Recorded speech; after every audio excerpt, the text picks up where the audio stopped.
Welcome back to Book Break. In this video, because the nights are getting longer, the days are getting colder, I thought I would recommend a bunch of heartwarming books to make you feel all warm and cozy inside, if not outside.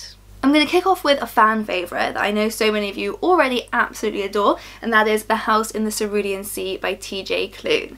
This is actually TJ Klune's first book. He also has a new book out now called Under the Whispering Door, which I don't have with me, but really I recommend both of them as heartwarming reads. A quote from V. Schwab on the back here says that this book is like being wrapped up in a big gay blanket. So that gives you some idea of how cozy these books are. This one, The House in the Cerulean Sea, is about an orphanage on an island of misfit children. So it's a really sweet sort of found family story. And then the second book, Under the Whispering Door, is an afterlife love story between two men, a ghost, and the man in charge of helping him safely to the other side. And while we're on the love story theme, I've got here How to Marry Keanu Reeves in 90 Days by K.M. Jackson. So this is about our main character Lou, who is completely in love with Keanu Reeves. She's not the only one. But when the tabloids report that he's about to get married, Lou is absolutely devastated. How can he get married when he hasn't yet met the woman who could be his soulmate? So Lou persuades her best friend Truman to go on this wild road trip with her to go and track down Keanu Reeves and break up the wedding. But will Lou discover that true love has been by her side the whole time? Another heartwarming romance is By the Book by Julia Sonneborn. This is a modern day persuasion retelling. So college professor Anne discovers that her ex-fiance Adam is going to be her new boss. I absolutely love persuasion, so any retelling is always going to be a massive win for me, but this one adds a few extra layers in there as well, like for example the fact that Anne's family initially disapproved of Adam in part because he's Latino, so it adds an extra element of race to explore in there as well. Jack and Bet by Sarah Butler is a really tender story of lifelong love and companionship. So Jack and Bet have been married for 70 years and all they want is to live out the rest of their lives together in their small flat. But their son has other ideas. He thinks they need round-the-clock care and should be moved into a home where they can be properly looked after. But then Bet meets Marinella, a young Romanian woman who may be the answer to all of their problems, but would force Bet to confront a secret that she has been keeping from Jack for decades. So the book is as much about this unlikely friendship between Bet and Marinella as it is about the relationship between Jack and Bet. There are some real tear-jerking moments in here, but it's ultimately about the meaning of finding a place to call home. Perfect for this time of year, The Winter of Second Chances by Jenny Bayliss is a cosy, wintry romance following a woman who is torn between giving her first love a second chance or stepping into the promise of a new life. And it's set in this cosy beach house in a very eccentric small village, so real Gilmore Girls vibes, but set in Kent. This gorgeous book is The Cat Who Saved Books by Sasuke Natsukawa.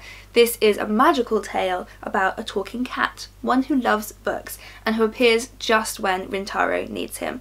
After the death of his grandfather, he is almost forced to close his grandfather's beloved bookshop, but then Tiger, the talking cat, shows up looking for a book lover to help him on a very important mission. Together they must go on 3 adventures to help save books from the hands of people who have mistreated them. So essentially this is a really gorgeous, heartwarming story about the power that books have to change our lives. I recommend Dear Mrs. Bird by AJ Pierce a lot, but it is a very heartwarming read, together with the sequel Yours Cheerfully as well. So this series is set during the Second World War, during the Blitz, and it's all about strength and endurance of ordinary people during extraordinarily tough times. In this first book we meet Emmy Lake, who has dreams of becoming a war correspondent and manages to get a job working for Women's Friend, a magazine where she is assisting the agony aunt Mrs. Bird, who is completely strict and formidable and does not want to answer any letters that she deems at all unpleasant or inappropriate. But Emmy knows that the women writing these letters need her help. Fredrik Backman's entire back catalogue is filled with heartwarming reads, but particularly A Man Called Uwe. This is possibly his most popular book.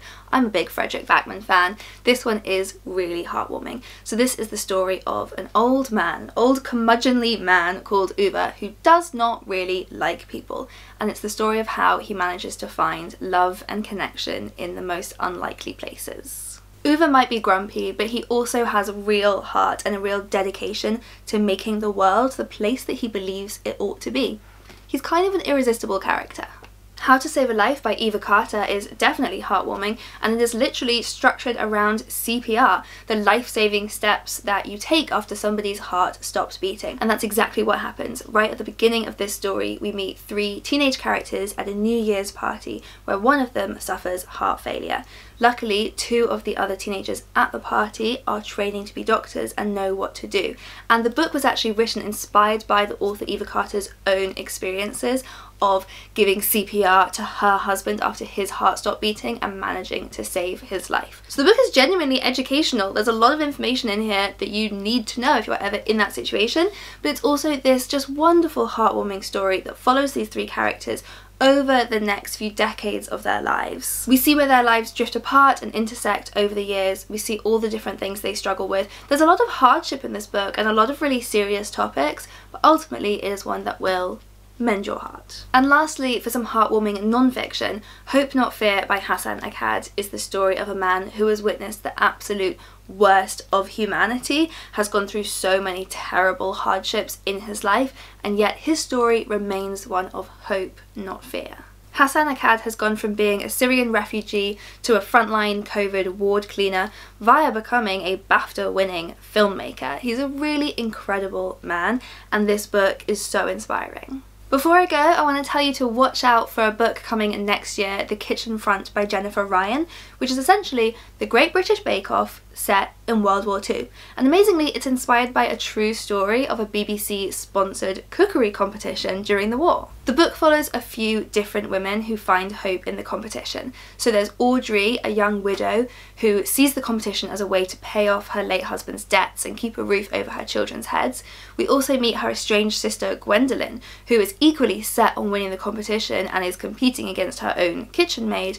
And then we meet Zelda, a London-trained chef struggling in a male-dominated industry and harbouring a secret of her own. The book has been described as an enchanting hug of a novel, so get ready for that one to warm your heart next year. For more recommendations like this, I will link here to a playlist of all of our other cozy reading recommendation videos. You may find I'm wearing this exact jumper in most of them. I do tend to put it on when I'm talking about cozy books. I just think it fits. So click through and have a browse of those, and do leave your own heartwarming book recommendations in the comments below. I would love to see them. See you next time.